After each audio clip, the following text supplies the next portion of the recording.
ওই ব্রুয়ান চলে যাচ্ছি আমরা তিন ভাই বন্ধু মিলে বিচের দিকে যাব এখন ঘুরতে। তো বাসে বসে থাকতে আর ভালো লাগতেছে না, একটু ঘুরে আসি। আর সব থেকে সৌন্দর্য হচ্ছে যে আমাদের বিচ জায়গা, এটা আমাদের রিং রোডের এই দিক দিয়ে আপনার বাইপাসের দিক দিয়ে গেলে এই জায়গাটা অনেক সুন্দর। আমরা এই দিক দিয়ে যাওয়ার জন্য প্রতিবারের চেষ্টা করি।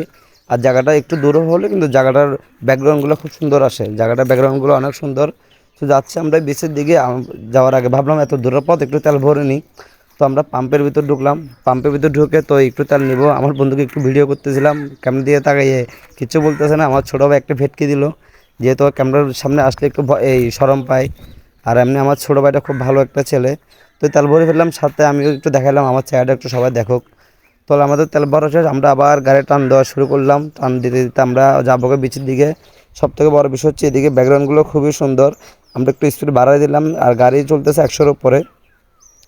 আর সবচেয়ে বড় বিষয় হচ্ছে যে আমি তেমন ব্লগ করতে পারি না, তো ভাবলাম একটা ব্লগ করি, ছোটো বলে একটা ব্লগ করতে। আমি ব্লগের ভয়েসগুলো তেমন ভালো মতো মিলাতে পারি না। যাই হোক, মোটামুটি যতটুকু পারে এতটুকু দিয়ে একটা ব্লগ করা হবে। অলরেডি আমরা এখন সাগর পাড়ের কাছাকাছি চলে আসছি। তো গাড়ি একটু স্পিডে চালাচ্ছে আমার ছোটো ভাই, আর আমি পিছনে ক্যামেরা করতেছি। যেহেতু আমি ক্যামেরাম্যান, আমি তো গাড়ি চালাতে পারবো না। তো একটু সামনে ক্যামেরা দিয়ে আমাদেরকে একটু দেখালাম। এখানে এত বাতাস মারতেছে যে আমরা কিছুই দেখতে পাচ্ছি না। যাই হোক, আলহামদুলিল্লাহ খুবই ভালো লাগতেছে। আর সবথেকে বড় বিষয় হচ্ছে ঘোরাফেরা করতে আমার খুবই ভালো লাগে। এখন আসলাম আমরা এই সাগর পাড়ের দিকে। এটা সাগর পাড় রাস্তা, এটা দেখেন সাগর পাড় রাস্তাটা খুবই সুন্দর একটা জায়গা। আর এখানের মধ্যে আমার সবথেকে বেশি ভালো লাগে, মোট কথা আমার থেকে এই জায়গাটা দিয়ে গেলে বেশি ভালো লাগে। আর এই জায়গাটা আমার কেন জানি এত ভালো লাগে সেটা আমি জানি না। আমি যতবার আসি শুধু বিচের দিকে আসি। আর আমাদের চট্টগ্রাম এই পতেঙ্গা বিচের নাম হচ্ছে যে সি বিচ, তো আমরা সি বিচই বলি। তো সি বিচে অনেক অনেক মানুষ অনেক দূর থেকে আসে। আমি মনে করি কক্সবাজার থেকে আমাদের বিচ এই সি বিচটা অনেকই সুন্দর। যেহেতু আমাদের এখানে সবাই টাকা পয়সা কম খরচ হয়, কম খরচে অনেক এনজয় করতে পারে। আশেপাশে দেখলাম দুইটা অ্যাঞ্জেল, ওদেরকে একটু ক্যামেরাতে বন্দি করে ফেললাম। ওরা আমার দিকে তাকিয়ে আবার নিচের দিকে তাকাচ্ছে, একটু লজ্জা পাইলো। যাই হোক, ওদেরকে ভিডিও করার পরে চলে আসলাম আমরা অলমোস্ট সি বিচের এখানে। আসার পরে আশেপাশে একটা ব্যাকগ্রাউন্ড ভিডিও করে দেখাচ্ছি সবাইকে কত মানুষ। ঈদের পার 2-3 দিন হয়ে গেছে সময়, এখনও মানুষও কম নেই। আর এখানে সবথেকে বেশি কাপড়রা আসে, ছেলেমেয়েরা বেশি ঘুরতে আসে। আর এমনিতে ছেলে বন্ধুরা আসতে তেমন বেশি মজা হয় না, তবে আমরা মজা করতে পারি। আর সবথেকে বড় বিষয় হচ্ছে যে এখানের মধ্যে আপনি সি বিচে আসবেন অল্প টাকার মধ্যে। আর এখানে আমার ছোটো ভাই কী করছে, ছবি তোলা নিয়ে ব্যস্ত। তো আমি বললাম কি তুই ছবি তোল, আমি একটু ভিডিও করি। আশেপাশেই সব কাপড়, তো আমরা সিঙ্গেল রয়ে গেলাম আর কি। যাই হোক, আলহামদুলিল্লাহ ভালোই মজা করতেছি। এখানে আসার পরে ভাই বন্ধু নিয়ে আসতে অনেকটা ভালো ফিল পাওয়া যায়।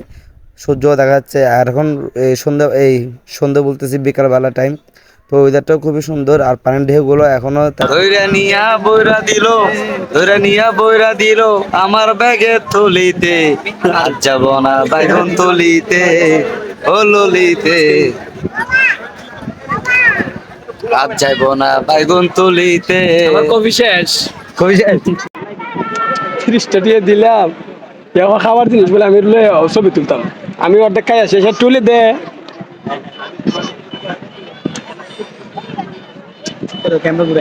তো বন্ধুরা মিলে মজা করার পরে আমি একটু ক্যামেরার দিকে তাকে তো একটু চাটা কফি খাচ্ছিলাম।